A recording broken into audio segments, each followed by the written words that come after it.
So today I'm going to cover Google Ads responsive search ads for 2024. We're going to tell you all of the basics, just trying to go through what really is important about responsive search ads, what has changed from 2023 into 2024, and basically how to go about them as a professional. I run an ads agency. I have managed literally hundreds of Google Ads accounts at this point. So I know all about this stuff and I'm happy to share it with you, and hopefully you'll find it of use and do better ads. So let's roll up our sleeves and get into the screen share. Let's do it. So first thing to say is obviously what is the ad for? So ad groups, we use ad groups as they're meant to be used, which is a group of keywords for a particular ad. So it's a particular intention behind that search, those searches. So in this case, this is a very simple one. It's SaaS ads agency or SaaS paid ads.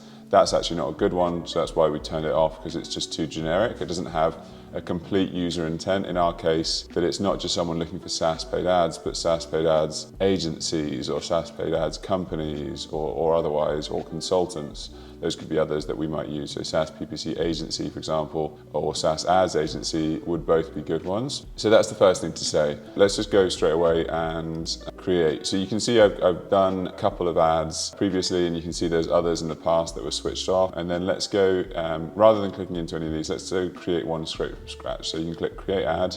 We're going to do one ad first, and then we're going to do a second one. I'm going to do this very simply just to give you an example. Cool, so it's actually auto-filled everything for us, which makes things easier. So I'm going to walk you through one of the ads that we have used in the past. So firstly, obviously final URL, this is the landing page that you're going to be going to. Before I get to that though, this section, does this matter? No, basically. This is a helpful reminder that maybe you've forgotten certain things, like you've not added enough headlines, or you're not connecting those headlines to keywords, although the keywords bit does bug quite often because it doesn't update, but it might be helpful to remind you. Making headlines unique is pretty bullshit. The same for descriptions, but it has a couple of reminders. But generally, don't worry about ad strength. This is complete crap. It's just Google trying to make you do the way that Google wants you to do. So don't worry. Final URL. So this is obviously the landing page you're going to be sending to. So in this case, it's just the sobercreations.com website, but we might want to do, say, for example, a SaaS landing page, which we have. So we could run traffic into a much more specific page made for that particular user, and that should do much better for us. Then display path. So many people don't use this. Use it. This is one more place that you can see here, /SaaS/ads agency, that you can get more of those keywords that person has just searched for into the advert. And if someone sees this, it just looks so much more customized and so much more precise to what the person is actually looking for. So use this, generally trying to use this as best as you can to correctly align with what that person has just searched for. Let's move my face off in the way. And then headlines. So my general rule of thumb is I'll do between 3 to 4 headlines in pinned position 1. So what is pinning? Pinning is this, so you can pin a headline into a certain position. So I generally like to use the testing capabilities that Google Ads gives you, but I want to direct that. So I want to say, you can have a variety of headlines for position 1, but I'm going to give you 3 or 4, and you're going to test between them. You don't get to just do whatever you want. Because me as a human, I do know some things, and I know, for example, that it works very well to have the keyword-specific headlines in position 1 often, sometimes position 2, but generally 1. And then in position 2, we generally go with some kind of a benefit. So some key benefit we're playing with. So in this case, maybe focusing on the ROAS that we could produce, or it could be the positive impact we create, or it could be the speed at which we can get you up and running, or whatever else it's going to be, or that we're reliable and trusted, or something else. So we're going to have different themes, and those themes will be tested. So you can see in this ad, we have the profitability, so ROAS, or the track record we have highlighted here, and that's in position 2. And then position 3, we add a variety of other kind of benefits. The fact that we're London-based managers we think is a big thing, or you can book in a free audit, all this other stuff that you can put in here. And then lastly, in the description section, you can see we have, you want to try and use a lot of this because it just makes a bigger ad, is the really simple explanation.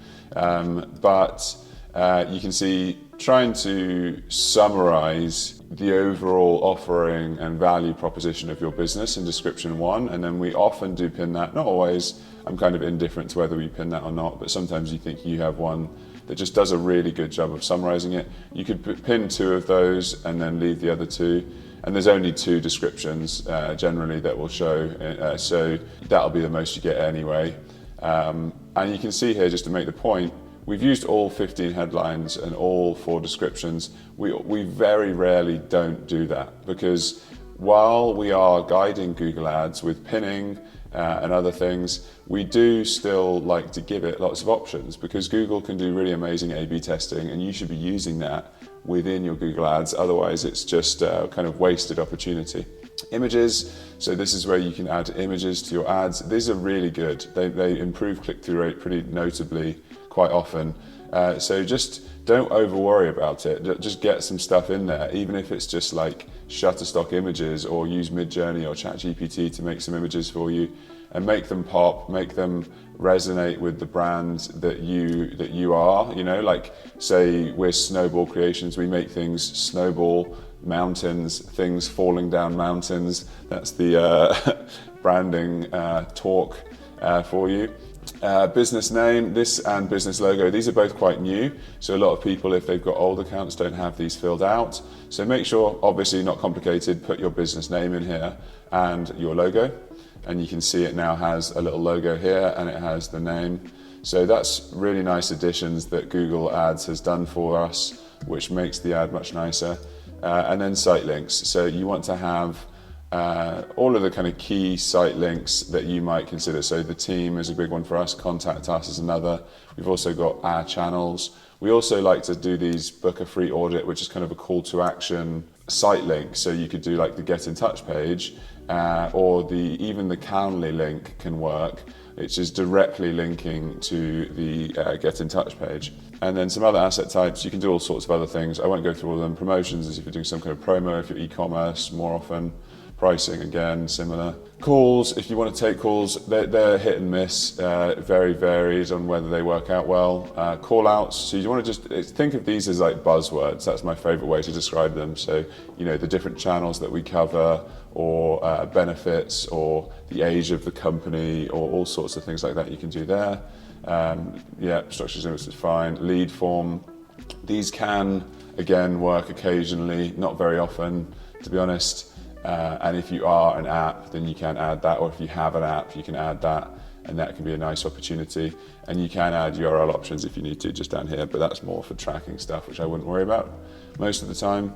And yeah, you get to see different types of examples and previews. So you can see the desktop version or the mobile version. You can click through and see all the variety that comes in. And that is creating an ad for 2024 in Google Ads. I would say my general approach is that you have 2 responsive search ads in place, and you have these 2 different themes like I showed you with the headline 2, and then you A/B test again them. You kind of, within each of those ads there'll be lots of A/B testing, and then you're testing the 2 themes, and so then you just have them running against each other and see which one wins. Turn off the loser, and you'll often see a really improvement in the cost per conversion drop, or the ROAS that you're achieving if it's e-commerce, and it'll make a big difference to you and your Google Ads. It can make a massive difference. I can see it go from £300 cost per conversion to £50 cost per conversion just from the responsive search ad.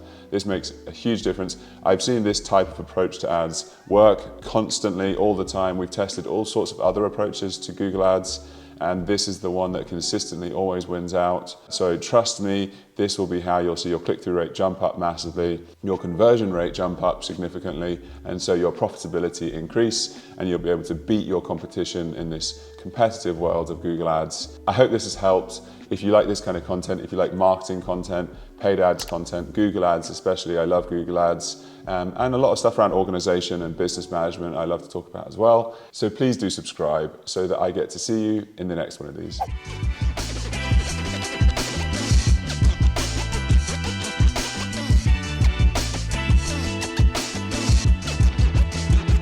Let's do it. Let's do it.